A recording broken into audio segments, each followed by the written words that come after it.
Our important job is to make sure that all of the important memories and legacies that were alive and well with the population in the 1990s will continue for the next 30 or 40, 50 years.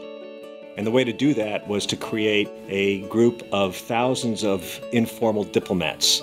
You take young people from the Baltics and you send them to the United States for 6 months to a year so that they can experience and understand not just our country, but also have some appreciation for the Baltic-American relationship, which is a very long and important relationship to those countries.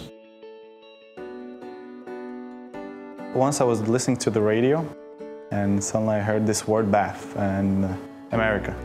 So I rang the bell, I was like, okay, I'm curious what it's all about. I was looking for new opportunities, new challenges, and I really wanted to travel. I wanted to go somewhere far away, and I thought, well, why not over the ocean? I wanted to learn from some of the managers and leaders who are working in the US, and that was one of the main motivations for me. I felt that this is going to be a new page in my life. I was absolutely happy. It was amazing. Actually, someone is interested to invest in my future, and I was extremely grateful, of course.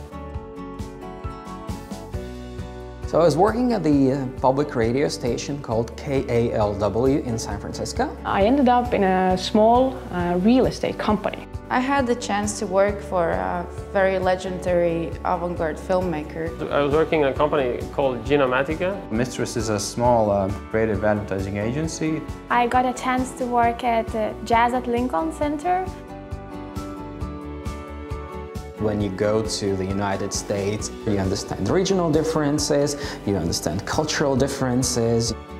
Bigger cities like New York are really international, and you meet a lot of international people with interesting stories. It has a lot of different faces, and I truly enjoyed that part. I had amazing coworkers.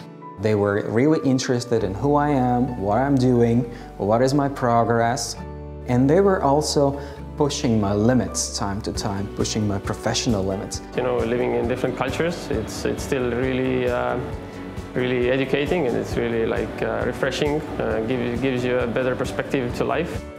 It was a growing experience, meeting wonderful, talented, inspiring people. But most importantly, you get to know other Baff people who participate in the same program. And many of those Baff people, now after this year there, I call my really good friends. Here in Latvia, this is the small pond. Once you've been out there in the US, you have this feeling that, hey, the world is out there. So you come here, you have this great knowledge, great experience that you learn from the world's best, and you try to implement it here. Baff really gives you the opportunity to see the value in yourself. It's a great way to just, you know, jump off and get this experience that's gonna pretty much inspire and influence the rest of your career. If you want to gain professional experience in the field or organization that is strong in the United States of America, if you want to get familiar with different culture, with American culture, or maybe if you want to meet great people from Baltic states and get familiar with them, if you put the tick in one of those three, so you're ready, like, you should go. If you put all three ticks, then like really no doubt and hurry up and fill the application form. It can take you to places you never thought it would.